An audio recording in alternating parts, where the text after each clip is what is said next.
মুখে লেগে থাকার মতো একটি রেসিপি, সেটি হচ্ছে চিংড়ি শুটকির সাথে সাগরের কাসকি মাছের মতো একটি ছোটো শুটকি। আমি শুটকিগুলি প্রথমে ভিজিয়ে রেখেছি কিছুক্ষণ, পরে যাবতীয় মশলা পেঁয়াজের সাথে মিশে নিয়ে পেঁয়াজগুলোর সাথে মিশিয়ে নেব ভালো করে। শুটকিগুলো ঢেলে দিয়েছি, ঢেলে দিয়ে ভালো করে শুটকিগুলো কষে নেব যেন লবণ মরিচ সবগুলো শুটকির ভিতরে ঢুকে যায়। এই জন্য ভালো করে একবারে অনেকক্ষণ পর্যন্ত করে কষে নিয়েছি। এটাই হলো আপনার তরকারি স্বাদ আসবে। ছোটো আলু নিয়ে নিয়েছি, কুচি করে ঢেলে দিব এখন।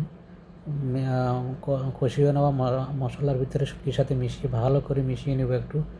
মিশিয়ে নিয়ে আমি এরপরে অ্যাড করব সেটি হচ্ছে টমেটো।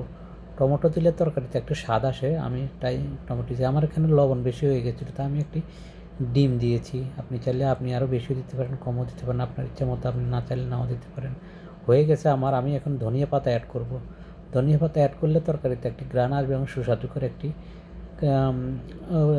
মুখে লাগবে খাওয়ার জন্য। হয়ে গেছে আমার রেডি। ভিডিওটি দেখার জন্য আপনাদেরকে অসংখ্য ধন্যবাদ। আমার ভিডিওটি যদি ভালো লাগে অবশ্যই সাবস্ক্রাইব